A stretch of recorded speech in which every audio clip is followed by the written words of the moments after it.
From the CISO series, it's Cybersecurity Headlines.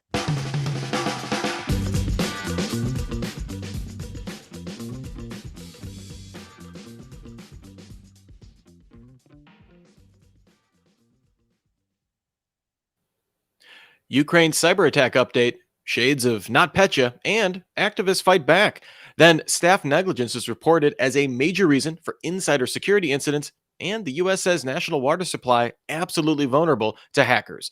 These are some of the stories that my colleagues and I have been bringing to you on this week's cybersecurity headlines. And now we get a chance for some insight, opinion, and definitely some expertise on these stories and more from our guest, Gary Hayslip, the CISO at SoftBank Investment Advisors. Gary, thank you so much for being on the show. Really appreciate it. Thank you.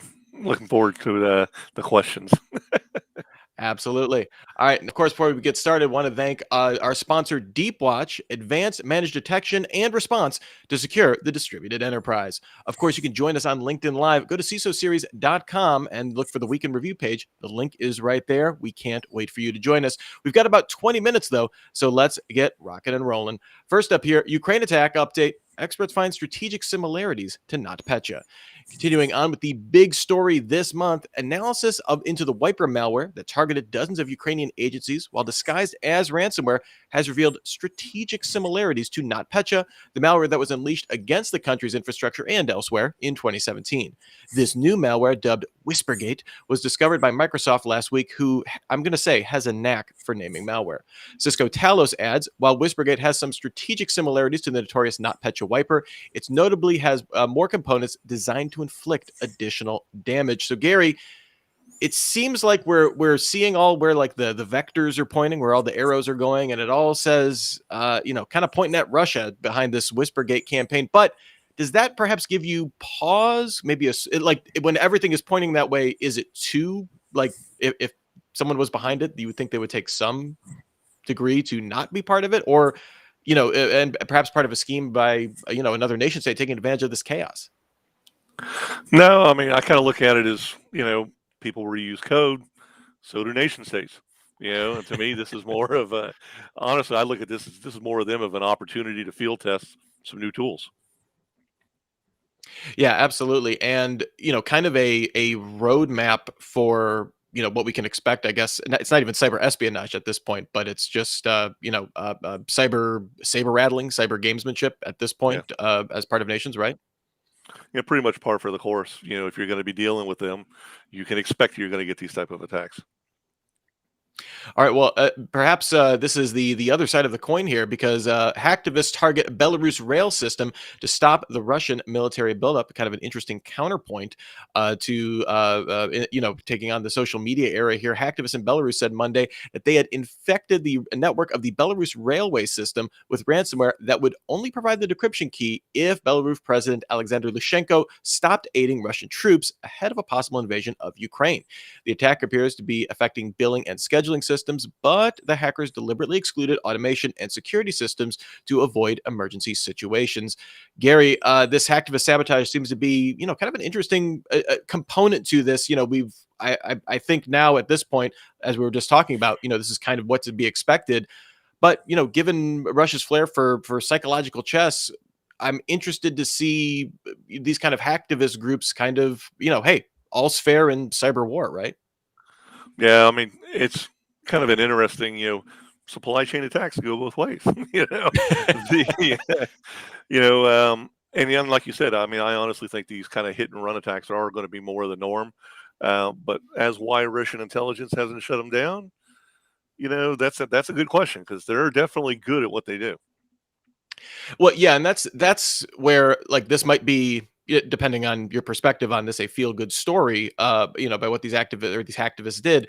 But in terms of like capabilities, right? I mean, this is the equivalent of, I guess, guerrilla warfare, where you have Russia with any number of cyber teams at their disposal to kind of wreak havoc, have long-term plans and stuff like that. This is great. That it, again, depending on your perspective, I don't want to say one way or the other, but like if this is your side, this is great to see that. I wonder how, like, this doesn't scale though, right? Yeah, I mean, but you also got to look at too, if somebody's playing digital chess, this is a pinprick. You can go ahead and let people look over here as a distraction while you do the main event over here. So I mean, it's yeah, more to follow basically. Yeah, exactly. Exactly. Next up here, ransomware gangs step up insider recruitment. According to a Hitachi ID survey of 100 large IT firms, 65% of firms report that they or their employees were approached by ransomware organizations in the past year to establish initial access to an organization's network. That's up from 48% last year. So definitely kind of stepping on the gas in these efforts. The most interesting takeaway for me on this, of these approaches, 27% were over the phone. I don't want to get phone calls like from my family, let alone from a ransomware. Like, just what are you doing, ransomware people? Stop it. The vast majority did use more, I guess, traditional recruitment channels of email and social media to contact potential insiders. 57% of these offers involved either cash or Bitcoin transfers below 500,000 US dollars. And then, interestingly, getting the help of an insider, though, seemed kind of incidental to the ransomware organization's plans. The targeted organizations that were contacted were attacked still 50% of the time anyway. So it seems like this is a pretty late stage effort in that regard. The survey found only 8% of IT executives were more worried about internal threats than external. Lots of points of interest on this. Having like that in-person phone call, in addition to all of the other different, kind of mechanisms. You got, decentralized payments with Bitcoin. You have social engineering kind of approaches here. What really stands out to you is perhaps the most worrying from an organizational standpoint? Well, I thought what was interesting was even if they don't go ahead and get an internal point of contact, they still attack anyway. It's a business to them. They're going to go Mhm. ahead and take the easiest approach. If you can get an internal, someone inside, well, you don't have to put as much effort in. You can probably stay in longer. Maybe you can get more data. I mean, so it's you can definitely tell it's a business the way that they're focused on it. And then, of course, one of the other things that I look at it from an executive standpoint, executives tend to go ahead and think that employees have good intent, and for the most part, they do. But as CISOs, we need to be a little paranoid. And our job is to go ahead and help executives be a little paranoid too, and understand, hey, you can go ahead and trust staff, but we need to put mechanisms in place just to verify that trust is warranted, and we need to do it continuously. Well, and I would imagine even just to make sure if a contact is made in this regard, and even if it's not, the person isn't interested, but they don't report it maybe in a timely Yeah. fashion, if they're already looking at half, that's an important signal in and of itself. Then evidently, Oh yeah, definitely. I mean, you would think that they should be reporting that. I mean, you'd be collecting threat intel on it, so at least you know what type of group, who's going to be attacking, what type of tools, what the ways, the methods that they're going to attack. Oh yeah, definitely. And that I would have loved to have seen some numbers of how many people actually reported it, like how many just blew it yeah, off and said no, thank you. yeah. Well, yeah, and how does that stand out? Is this spam? Is this something that I actually, there's an actual Yep. threat too? Is the other issue there too? Also, you want to talk about vendor cold calls being awkward. I can't imagine the ransomware cold call. That's it. You know what? Kudos, ransomware cold callers. Next up here, kind of in a related story here, staff negligence now a major reason for insider security incidents. This is according to Proofpoint's 2022 Cost of Insider Threats Global Report, published this week. The cost of insider threats has increased 34% from last year. The report surveyed over 1,000 IT professionals worldwide, indicating that 56% of insider-related incidents were caused by staff or contractor negligence. 26% were linked to criminal activities. 18% were caused by theft of employee credentials. It can be proven that, kind of half of these insider threats caused by actual insiders. What can companies kind of do to reduce this number? Is there, is this a matter of we need to prevent this kind of stuff, or we need to respond to it quickly, or both, I guess? It was interesting because when I was reading this, you hear about the insider threats and working in cybersecurity, you make mistakes, you break things. You expect it to happen. Typically, you think that the impact's pretty negligible. Looking at these numbers, I guess Mhm. it's not. You can definitely see how it impacts the business. I think it's more of a preventative thing, actually. I mean, are you Okay. following your controls? Are you doing maintenance? It's and you got to do it continuously. And if you make one mistake, that's fine. But if you make multiple mistakes, you need retraining. It's I think it's definitely something that you can reduce. You know, um, Totally 100%. No, that's not going to happen. But it's like it's definitely a preventative thing that you should be able to work on. I love the numbers. I'd love to see more of it. It just makes it more visible, so you know things that you can do to fix and make it better. Yeah, and the resources to kind of devote to it, Yep. given once you understand the scope of the problem. Absolutely. All right, before we move on to our next story, we of course have to spend a few moments with our sponsor, Deepwatch. Increasing ransomware attacks and their evolving sophistication have been putting more pressure on security teams than ever before. Luckily, managed detection and response, or MDR, has emerged as a critical component for improving security operations, reducing ransomware risk, and minimizing the overall impact an attack can have. Visit deepwatch.com to see how we can help to prevent breaches for our customers by working together. All right, our next story here. ISC Squared aims to launch entry-level cybersecurity certification. ISC Squared has opened registration for an entry-level cybersecurity certification exam pilot program. The exam evaluates candidates across 5 domains, including things like business continuity, disaster recovery and incident response, access controls, network security, and security operations, and aims to help close the cybersecurity workforce gap by assuring employers that new entrants to the field have the skills needed to and the knowledge to contribute to an organization's cybersecurity team. Seems to be a positive response to kind of the catch 22 of when we're talking about like the cybersecurity skill shortage that's out there when it comes to job hunting. Can't get that entry level job if you don't have the experience. ISC Squared isn't the first person to kind of think of this. Do you think it's a good plan? And what can they kind of do to crack the code here?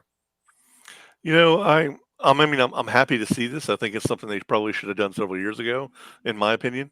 ISC Square is considered to be the industry standard brand, but it's usually Mhm. the senior level certs. They've never really had anything entry level. And you're stating there is a point. With trying to come into cyber entry level, you got to have some experience. What I'd love to see is not only do they do this some type of an entry level cert, but you also have some type of an entry level internship program as Okay. well. Maybe partnering with industry, partnering with government, so that you can kind of dovetail both of them together. Yeah, that to me it kind of because then that helps you build that those that personal network that Yeah. also is critical for kind of getting your foot in the door. Absolutely. All right, our next story here. Trickbot gets trickier. Trickbot. It's not just a clever name. The operators of the pernicious Trojan have revised it to include a new set of features to prevent reverse engineering attempts. According to researchers at IBM Trickier, recent samples show the addition of anti-debugging scripts designed to trigger memory overload in a browser if a researcher performs code beautifying techniques to make it easier to read, but ultimately just crashing the browser. Trickbot also includes base64 obfuscation, redundant junk script and code, and native function patches to slow down the work of security researchers. Trickbot, has come back from the dead already, so not a really surprise to see that a sophisticated malware group will add these kind of things to what is effectively their product. How do you react when you hear stories about this? Something, tough for an organization to deal with, getting even tougher. Um, when I read this, the first thing that went through my mind is, so this is basically their version of writing secure code, and then the next thing I'm thinking of is, well, if they can do it, why can't we? Yeah, You know, I mean, it is kind of goes back to the Belarus railway story, right? The door swings both ways when it comes to software like this. So absolutely. All right, next up here, Microsoft warns of info reading phishing attacks. Microsoft issued a warning that hundreds of Office 365 customers were getting phishing emails trying to trick them into granting OAuth permission that would let attackers create things like inbox rules, read and write emails, and calendar items, as well as read contacts. The app that requests the permission is called Upgrade and appears to come from a verified publisher. Microsoft has deactivated the malicious app in Azure Active Directory.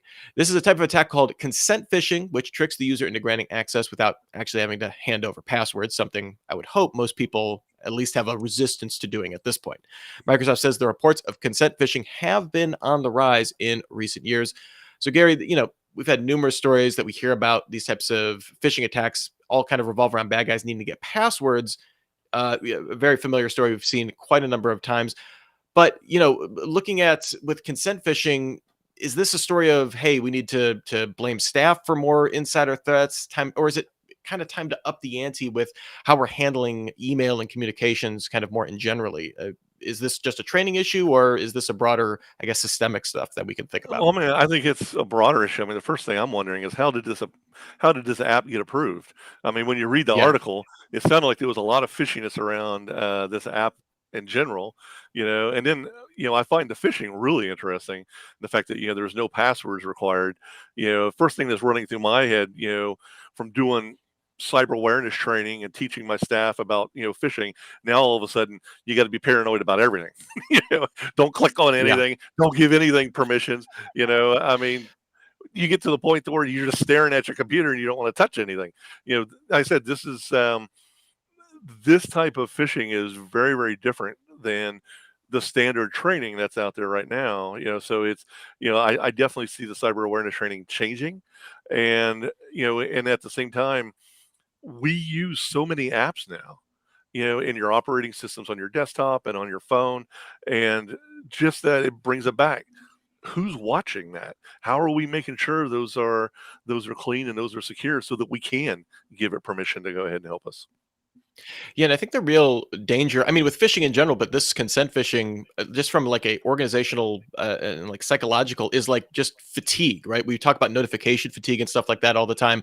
But like you see something that says upgrade, Windows or whatever, your system is not flagging this as like a weird warning or something like that. Are you going to go to your help desk or your IT guy every single time you get one of Yeah. these? Or at some point, and even the IT guy, if he's getting enough of those notifications, at some point he's just going to click, yeah, sure, whatever. I mean, I wonder if we're hitting some like trust fatigue. We just trust it because Yeah. it's supposed to come from a verified, organization. Yeah. That'll be the name of my next TED Talk. Thank you, Gary. And finally, here, U.S. says national water supply absolutely vulnerable to attackers. Cyber defenses for U.S. drinking water supplies are absolutely inadequate. That's a quote, and vulnerable to large-scale disruption by hackers, according to senior officials this week. President Joe Biden has attempted to address infrastructure cybersecurity, but is limited by the fact that, hey, the vast majority of these services are provided by private, not government companies.